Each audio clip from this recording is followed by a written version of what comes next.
So this fence here, when was this put up, Sheriff?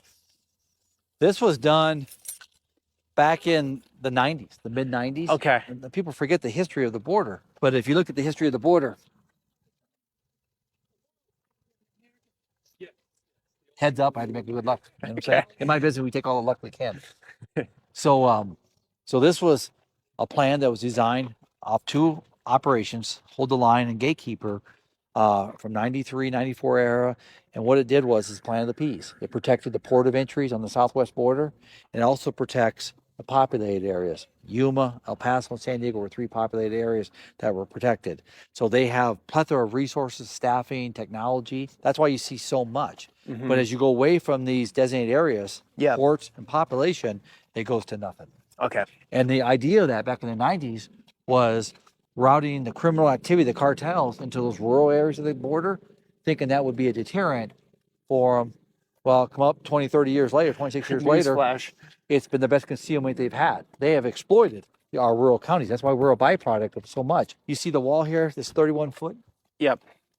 That was President Obama that brought that up to 31 feet. A lot of people blame Trump. That was actually President Obama. When President Trump took over, this was being remodeled, not extended, but remodeled by President Obama. That project was left over to President Trump, and of course, it's finished. How is Obama with the border? Better than now, right? 100% better now. President Bill Clinton, a Democrat, was very good on the border. So what has happened since we've had President Obama, President Clinton, and President Trump? We are so divided now that this border is so politicized now. I mean, two different lanes. And so we have complete open border philosophy and a secure border philosophy. There's no longer any more discussion about it. It's politically driven. It's not public safety driven for the people. It's politically driven. Right. You can't, I mean, there's going to be no perfect solution, right? It's a messy topic and situation. It's really not that messy. People make it messy because there's so many opinions of political.